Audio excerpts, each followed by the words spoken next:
Alright, doing a video on the Electrolux stacking kit. Front load laundry. Okay, so the kit components, instructions, bracket with adhesive strip, 2 rear brackets, 2 6-inch strips of self-adhesive protective film, which are thinner than paper, which was just a joke. Because in my opinion, you should have got longer strips that were thicker to protect the top of your washer. Blah, blah, blah, blah, blah. You can read here, clean it with isopropyl alcohol, rubbing alcohol. I'll let you guys read some of this stuff. Okay, so these are the brackets that lock into the back. This bracket goes to the front underneath the dryer. These strips that are supposed to go from the front to the back of the washing machine on top the ones I got were 6 inches long, and it cost me $50.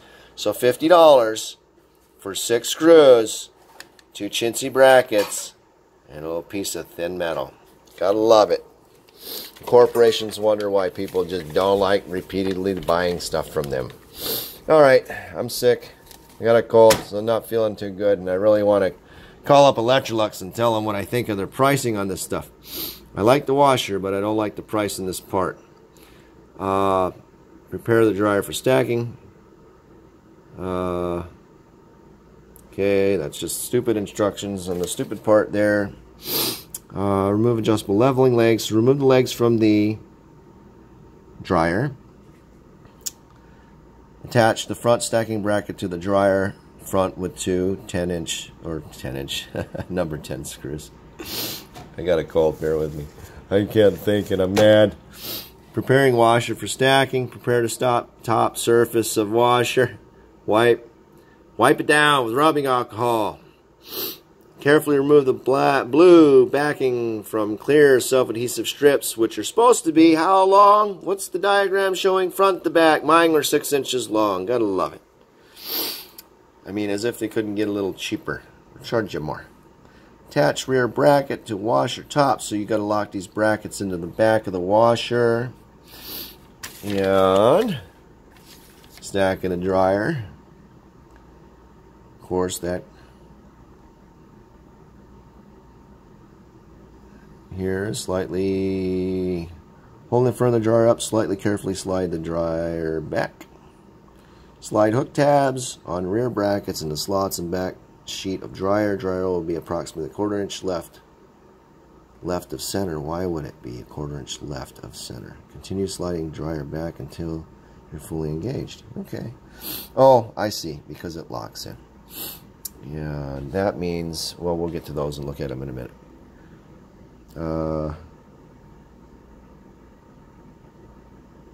Slide dryer approximately 1/4 to the right. So somehow these little brackets lock in. We'll take a look at them in a minute. And then you remove this is the front of the dryer because it sits on top of the washer. You remove that protective adhesive film off the adhesive strip, which just sticks it to the top of your washer. I mean, chintzy, I tell you. I mean, why don't we just use some 3M double sticky back tape and just throw it up there and put 2 screws in it.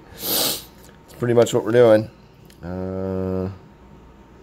Removing stack dryer. Have fun removing the self-adhesive sticky tape that's already adhered to the top or the bottom of the dryer to the top of your washer, and try not to rip the paint off, and don't mind all the scratches that will be on top of your washer from your dryer vibrating everywhere with this inadequate amount of tape that's supposed to protect it, which is too thin. Thank you, Electrolux. Oh, no. See, I can read this, but we're not going to take you down Mexican Lane. Okay. Nothing more in here. Let's take a look. So we have it in... Okay. Let's go take a look at these parts. Okay, so what we have here, we have these brackets and screws, so just to try and give some people a little bit of an understanding of how this is going to go. You're not supposed to keep your pedestal underneath here.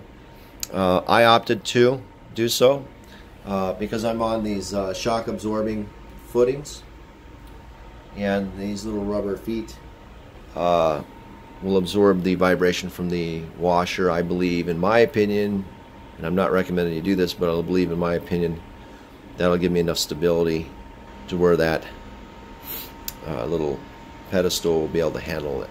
The dryer's not that heavy. So I ran it and tested it last night just to make sure, and we're still looking fine.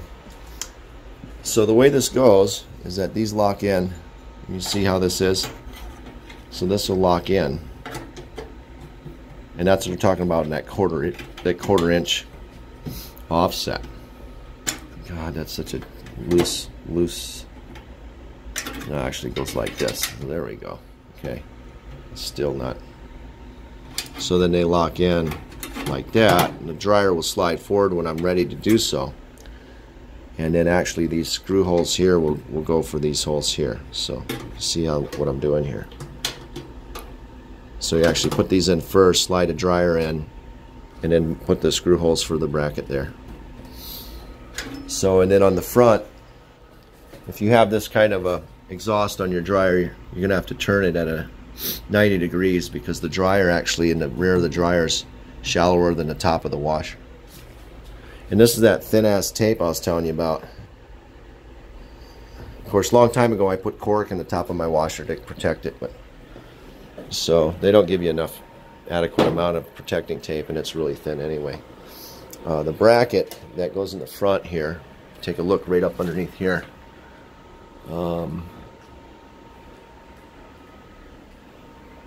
This bracket will have the self-adhesive strip here, and it'll go like this. See,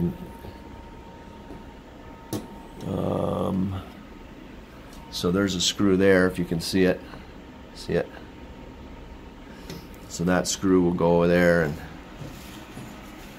this other screw underneath will go there. I'm assuming. If not, I could be wrong. Let's see. No, I'm wrong. We'll take a look here. Well, you can't get it. You can't get it wrong. You cannot get it wrong because it goes the other way.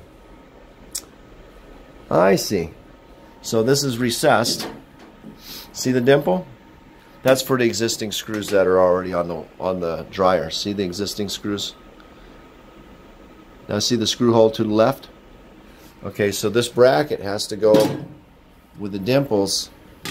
See the dimples? Facing you, where they're facing you this way. See that? To cover those screws. Okay. If that makes sense. So hopefully this helps somebody out. I'm not going to do a video when I'm done. I'm just trying to give some steps here and pointers. So you put this bracket on, slide the washer forward, engage the back bracket, put the 2 screws in the back, 4 screws in the back, and then you lift up the front of the dryer, pull off the adhesive, and that'll lay down here on the surface here and get glued to the top. I'm going to add side brackets to it because I don't trust the piece of glue holding the front of this dryer on top. 4 screws is all that's going to be in contact with the dryer, and some adhesive tape, and I don't trust the adhesive tape. So later on this week I'm going to manufacture 2 square brackets, and I'll tap a couple holes here, and I'll tap a couple holes in the base of the dryer, right, and I'll have a square bracket to go between these two so the front can't shift. So that's, in my opinion, what they should have done. But anyway, it does not recommend using the pedestal. I got to reinforce that. If you got kids, you got to be really careful. Or in any point, they don't recommend doing a stack on top of a pedestal. I explained why I'm doing it, so I'm pretty confident I'll be okay with this. I highly recommend these rubber feet. They're isolation pads is what they are, and they're Dehrens, D-E-H-R-E-N-S or something like that. Makes the real high quality ones, and they're worth the money. So it really saves the floor, and it really quiets this room down when this washing machine's going and it's a little out of balance. So we're all done. it's going to be pretty high, which is okay with me because I got another washer and dryer, a stacked Whirlpool that I'm going to rebuild that's going to go here. And then there you have it. So yeah, I'll probably do a video when I'm all done with the laundry system, because I've got a Maytag that I've had for a long time, cabinet dryer, just 2 dryers in one, a Neptune, and I really love that thing, but it won't fit in the hole here. So it's going to go elsewhere. But when I'm all done, I'll do a video on the laundry center. So we have a washer, our stacked washer and dryer here, a Whirlpool 24-inch wide laundry center, and that's another stacked single unit on the left for really grubby clothes, and or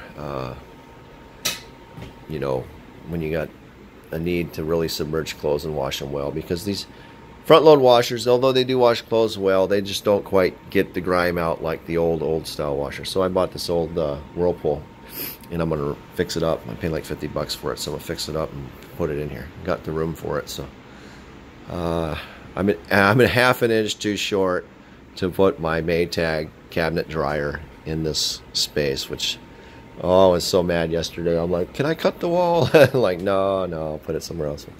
I'm rambling. Okay, so when I get all this laundry stuff done, I'll do a video on the laundry centers and stuff. So hopefully this helps somebody out. So your overpriced kit, stacking kit, comes with this cheap metal bracket with adhesive tape in it, on it, 2 of the little chintzy ass brackets and 6 screws, and 2 pieces of as thin as clear tape you use in the high school for 50 bucks. So what are you gonna do? You need it, you need it. If you can find a better deal on this stuff, I would highly advise shopping around. I was in a hurry.